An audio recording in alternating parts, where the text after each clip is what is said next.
Hello, everyone. My name is Mike Moran, author of the Believers superhero novel trilogy, and we're going to be reading another chapter today. I know it's been a while, but I'm excited, so let's get started. I'm going to share my screen for you, and here we are. Chapter 10, Space Exploration. You need a break from work, Jerry. I miss you a lot, and we haven't had a date in a while. I know, but the world's problems don't stop, and they need someone to help. It doesn't always have to be you, Jerry. There are other believers now, and they can help too, Cynthia said reassuringly. You're right. I'll call my boss and take the day off. We can hang out here for a few hours and then go out at night. Sounds good, Cynthia replied, with a feeling of accomplishment. It was never easy convincing Jerry to take a day off from work. Jerry and Cynthia were relaxing on a couch at Cynthia's mom's house. She was lying on the couch with her head on Jerry's lap. She stared up at him, feeling lucky to be together on a normal day without crime and chaos. Jerry pulled out his cell phone, turned on the loudspeaker, set the phone on a nearby pillow, and called Agent X to ask for a day off. Strangely, though, the phone call did not go as expected. Hey, Jerry, I'm so glad you called. I've got a big surprise for you. I was actually calling to take a day off, Jerry said in a shy manner. I thought you'd say something like that. I know you've had it rough lately, but this is something you don't want to miss. Um, just hear me out, Jerry. I promise it'll be worth your while. Fine. What is it? Jerry asked with a defeated tone. Really, Jerry? Cynthia yelled and then laughed, knowing that this was exactly what she expected. Agent X heard a young woman's voice and laughed. Then he replied, I know you're tired and need a break, but NASA wants you for a special mission. It should be pretty safe, and you can bring a guest to hang out and support you during the mission. Did you say NASA? Am I going to outer space? Jerry asked.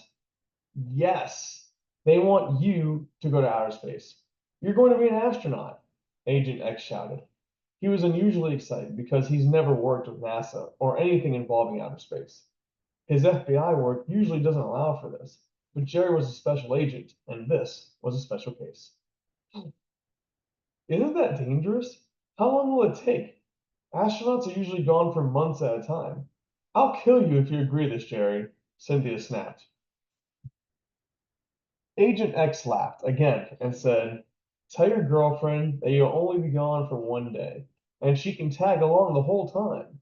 She'll be able to watch and talk with you during the mission. Cynthia felt slightly better and nodded at Jerry in agreement. Then she smiled, knowing that going to outer space was a once in a lifetime opportunity. She held Jerry's hand while staring up at him. He was ecstatic, asking Agent X several questions and smiling like a child on Christmas. She thought to herself, watching him smile makes me happy. How can I be angry about a guy who saves lives and adventures around the world? And now he's going to outer space. Jerry's certainly a handful and far from normal. But that's what I like about him. Normal guys are boring anyway. Agent X sent Jerry the coordinates, and Cynthia filled a bag with snacks and other necessities. They both held hands, then Jerry concentrated and they disappeared. Cynthia was not used to the whole teleportation thing. It took a few attempts to get there. First, they appeared on a street corner, then on top of a few buildings, then on a few highways, and lastly, at the Kennedy Space Center. She felt a little dizzy by the time they arrived, but she had to admit that it's much faster than driving 4 hours in a car. Agent X was waiting outside the front entrance of the Space Center, and he had greeted Jerry and Cynthia upon arrival. Thank you for coming, Jerry. Is this the famous Cynthia? It's nice to meet you. Jerry talks about you a lot. I'm glad to hear that. It's nice to meet you, Agent X. Is that your real name? Cynthia asked. I cannot deny nor confirm that, Agent X answered, and then he laughed, knowing that most civilians hate that answer. I hope today is fun and not too stressful. Jerry and I were supposed to have a day off for ourselves, Cynthia mentioned as a reminder.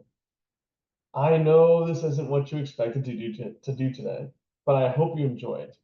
Follow me and I'll introduce you to everyone involved in the mission.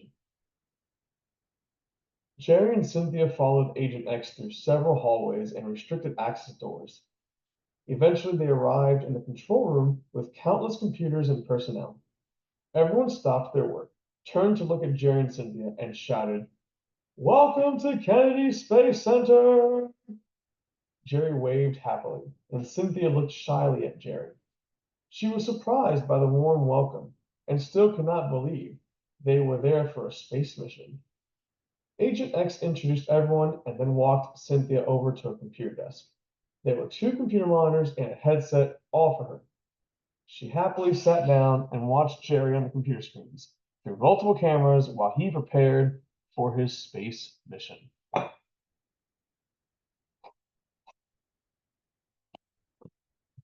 NASA employees spent the next few hours training Jerry for outer space. First, they educated him on the basics of space exploration, including tips for survival and how to handle weightlessness. Next, they put him through a variety of simulations to make sure he was physically and mentally ready for the journey. Jerry sat in different machines that moved him around like a roller coaster ride, bumping and tossing him around while demanding him to answer questions and make decisions. This was a critical concentration test to see if Jerry could handle the rough parts of space travel, and thankfully he performed well. Lastly, they walked into a room where a young Asian woman was standing next to a customized spacesuit.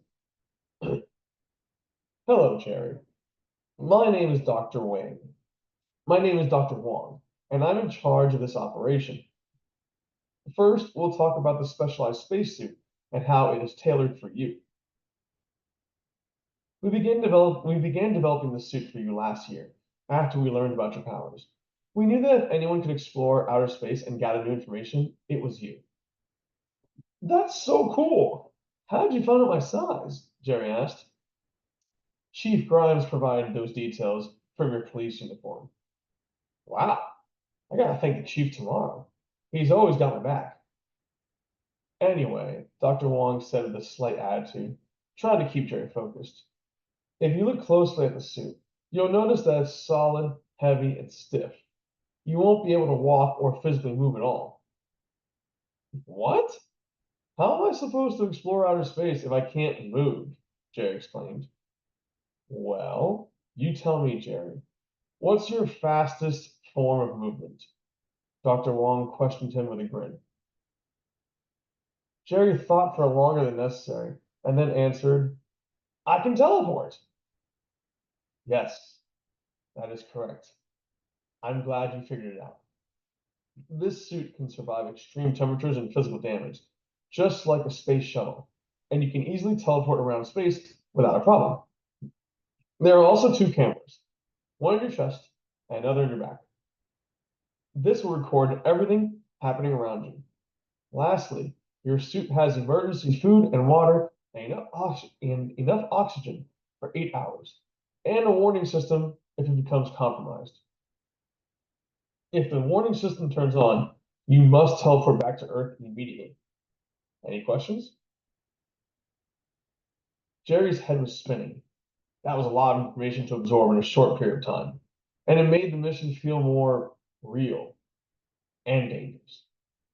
What if something crazy happens while I'm out there? What if I don't make it home? Jerry thought to himself. A few seconds later, however, he remembered that going into outer space was a life-altering event and an experience he would never forget. How can I live with myself knowing that I could have gone to outer space and said no? After a minute of contemplation, Jerry shouted, Let's do it! Seconds later, his stomach growled loudly, and everyone looked at him. Then he asked, Can I eat first? Cynthia and Agent X went with Jerry to the cafeteria, and they ate together. Agent X provided additional information about the mission and Cynthia listened carefully. Jerry, however, was more concerned about eating as he shoved food down his throat. Cynthia laughed and pointed out something important. Don't eat too much. You'll be wearing a diaper. And if you have to go to the bathroom, ugh, that's gross. Why would you say that? I don't want to think about pooping in space, Jerry exclaimed. Well, it'll probably happen with how much food you're eating. Jerry groaned, regretting his lunch plan. He also began thinking about the pros and cons of his situation, specifically the dangers of going to space and possibly not returning. Cynthia's power kicked in, and she could feel Jerry's mixed emotions. She asked Agent X if she could have a moment with Jerry, and he kindly left the cafeteria. Jerry, you don't have to worry. Everything's going to be fine. How do you know? What if the worst case scenario happens and I don't make it back? Are you forgetting who you are?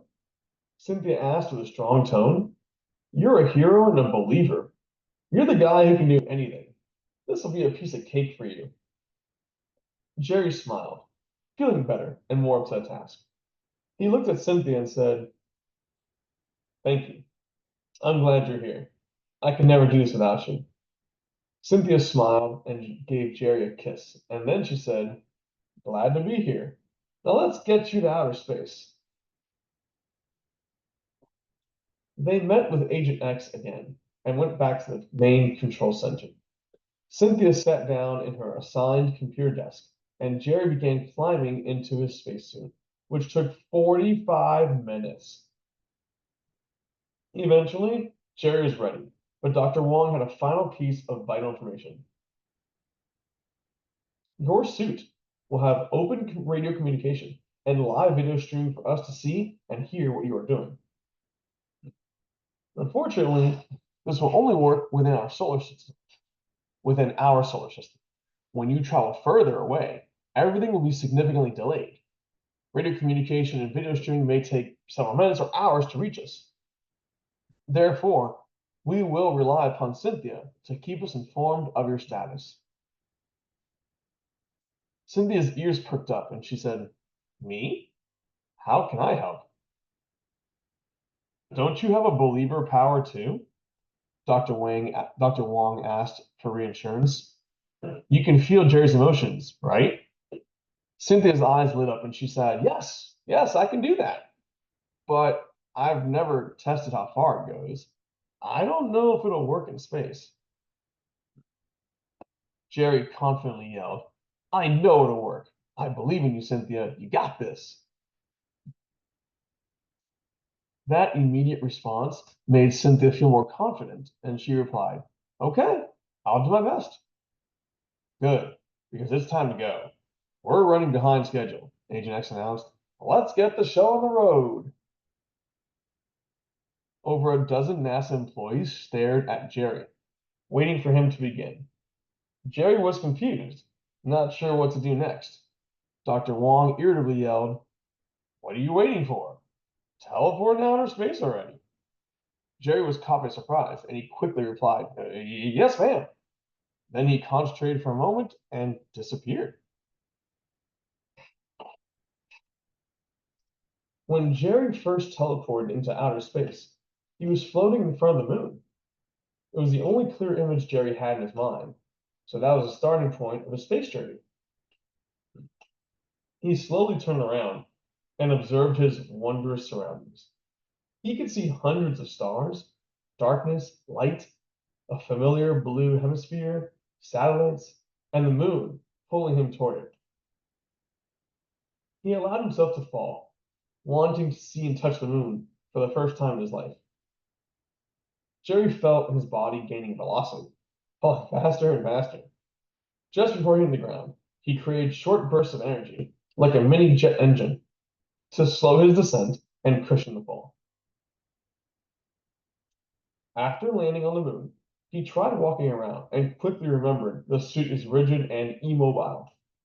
He complained aloud, wishing he had a normal spacesuit to walk around in, and Dr. Wong responded via radio. Sorry, Jerry, We wanted you to be safe and make sure you were fully protected from any and all dangers. Jerry looked at the dusty rock surface and said, "Oh well, guess I'll come back another day. Time to focus on the mission." "Where do you want me to go, Doc?" Dr. Wong replied. "Go anywhere you want, as far as you can. We want you to explore new areas of space for research and expansion of our universe mapping." Jerry felt excitement swelling up inside him. It was great feeling in charge and being able to freely use his powers without worrying about others. Jerry looked at the infinite stars and planets waiting for him to explore. Then he focused and began teleporting around space. His first mistake was appearing too close to a star. It was so bright that it was blinding, and his suit began screeching with alarm noises about the intense fiery heat. He immediately teleported away and continued his journey, with Cynthia yelling at Jerry to be more careful. "That suit cost $12 million. Don't do anything stupid," Dr. Wong roared, seeming to care more about the spacesuit than anything else. "The universe is insanely huge," Jerry said aloud, but nobody responded on the radio. Jerry had already traveled millions of miles away from Earth. It was much easier to teleport long distances in outer space because there was nothing blocking his view. He can teleport anywhere that he can clearly see, and the twinkling stars made that easy for him. Unfortunately, radio communication was no longer working. He felt quite alone now. Regardless, he continued to explore. A planet surrounded by purple, hazy gas caught Jerry's eye. He fell through the gas and could not see anything. The gravity was surprisingly strong and thrust him violently onto the ground, cracking the surface and causing Jerry to groan in pain. Thankfully, the suit was resilient and undamaged, but the ground began to quake, and Jerry heard something swelling up beneath the surface. Jerry teleported away just before lava shot upward like a geyser into the sky. He panicked and left the planet immediately, fearing the lava could end his life. Jerry's heart was racing, and he was tempted to teleport back to Earth. He was racking his brain while thinking about the pros and cons of abandoning the mission. Suddenly, a warm, familiar feeling seeped into Jerry's heart. He felt Cynthia's love soothing and calming him down. He closed his eyes, forgetting that he was floating in space, and concentrated to figure out what was happening. He soon saw Cynthia glowing with raw power. She was focusing all her energy, reaching millions of miles into outer space to touch Jerry's heart and make him feel better. NASA employees were staring at her, hoping that her power worked. Jerry used her mystical connection and sent a short message to her. 1 minute later, Cynthia jumped up excited and shouted, "He's okay! Jerry's fine!" Everyone was relieved, especially Agent X, worried that this mission may have been asking too much of Jerry. Cynthia smiled and exclaimed, "Keep going, Jerry. You can do this. I believe in you."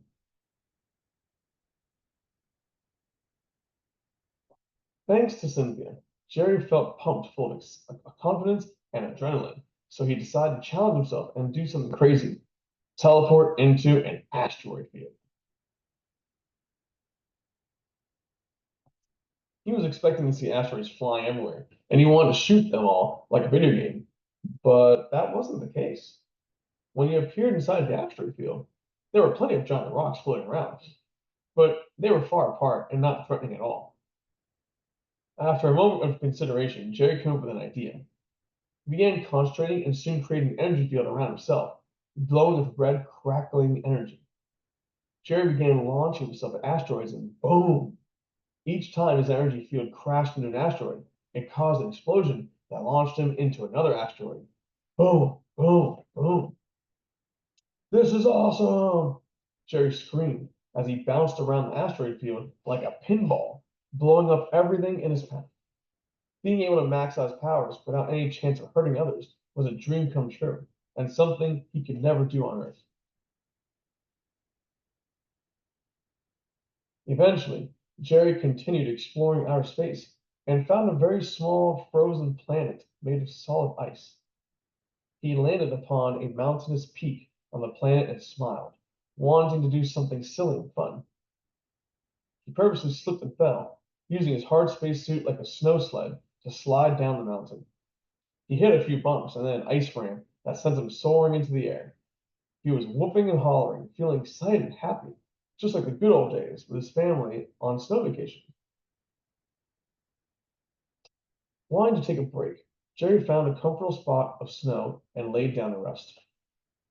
He was a bit hungry, so he ate food and drank water from emergency supplies inside his suit.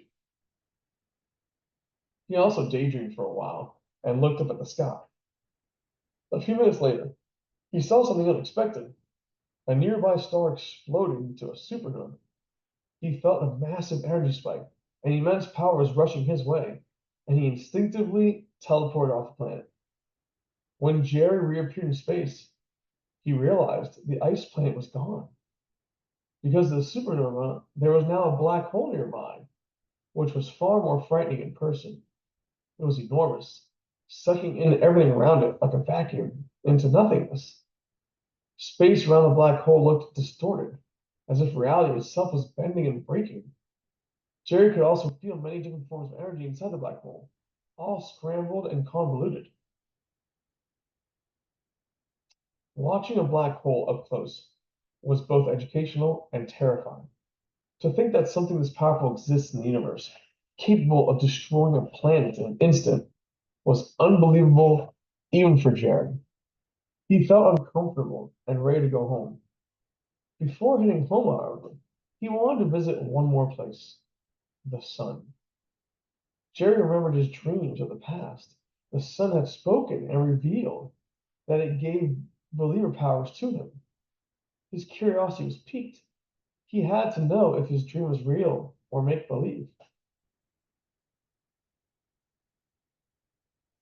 As Jerry teleported his way towards the sun, he began receiving and responding to multiple radio communications that were delayed while he was away from Earth. He was happy to hear Cynthia's supportive messages and Dr. Wong's stressful reminders of protecting her $12 million spacesuit. He felt bad making everyone wait longer for him to come home, but he had to visit the sun first.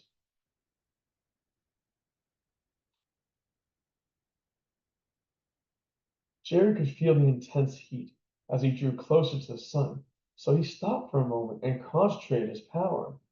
Within a few seconds, he created a red barrier around himself to reflect the sun's energy. This allowed him to float very close to the sun, but only for a limited time. Jerry soon arrived and stared at the sun with awe. Its fiery might surpassed anything he ever expected. Even behind the safety of his barrier, he could feel some of the energy of the sun, which was enough to almost make his mind and senses burst. He soon heard voices calling out, "What are you doing here? You shouldn't be here. You must leave immediately." "No, please stay, so I can kill you." Streaks of darkness shot out with lightning speed at Jerry from the back side of the sun. Just before they reached him, strings of flames reached out and pulled the darkness back. "Aw, are you trying to protect your precious little flame? He's going to die anyway, along with everyone else on Earth." "No, they won't. I believe in Jerry and his potential. He will protect them." "But at what cost? You think he can survive your wrath? What if he knew the truth? The one that will destroy Earth is you, not I." The darkness roared. "Is that the darkness I saw in my dream? Is it hurting you? Let me help," Jerry cried out. "No, it's too dangerous," the sun retorted. "Oh, please do try. I'll give you a free hit. Take your best shot," the darkness taunted. Determined to help the sun, Jerry charged up most of his power, shining like a beacon of light. Sparks of energy crackled around his barrier and flowed to a focus point, front and center. Then he teleported behind the sun and released it all as a beam aimed directly at the darkness. Unfortunately, it was all a sneaky trick. The darkness swiftly opened a hole in itself, and the beam of light went into the sun. The sun yelled out and accidentally released a CME, an eruption in the form of a particle cloud traveling at super high speed. Jerry was caught by surprise and unable to dodge it. His barrier completely shattered, and his spacesuit immediately began to melt. He desperately teleported back home.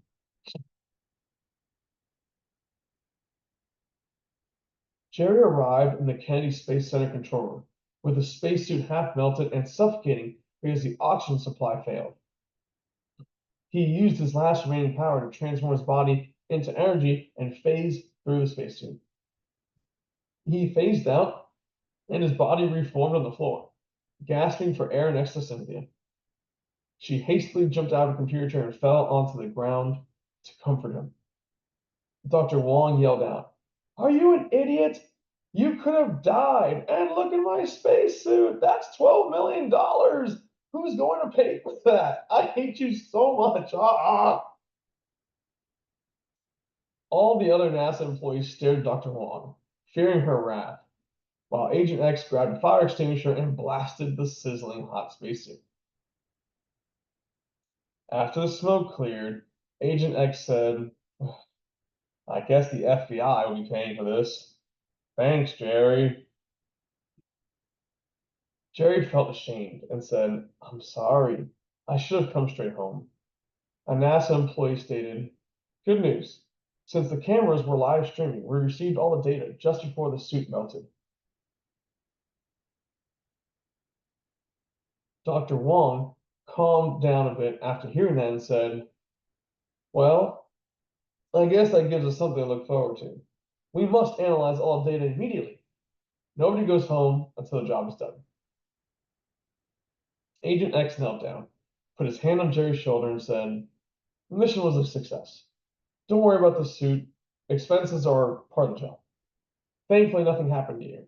I assure you that Dr. Wong will get over it and thank you in the future. The data you collected may very well change everything we know about outer space." Dr. Wong overheard and replied, "Maybe, but we won't know anything until we fully analyze the video data. As of right now, there's nothing else you can do, Jerry. But we may call you back in the future to answer questions and maybe help with another mission." "Really? I would love that.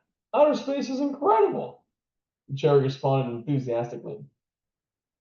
But then he saw Cynthia with a grudging look on her face, and Jerry quickly said, "Maybe I'll wait a while before going back to space." Cynthia half smiled and said, "Thank you. We're going straight back to my place, and we're not talking about anything that happened today. We're just going to relax. Got that?" "Got it," Jerry answered hastily, knowing that Cynthia felt a bit annoyed and overwhelmed by the space mission. Agent X shook hands with both Jerry and Cynthia and thanked them for their help. All NASA employees also cheered, "Thank you," and waved goodbye. Jerry nodded, then held Cynthia's hand, concentrated momentarily, and they both disappeared. And that's it. That's the end of chapter 10, folks. I hope you all really enjoyed this, and I'll try to make videos more often so we can finish book 2. Thank you all very much, and have a good one.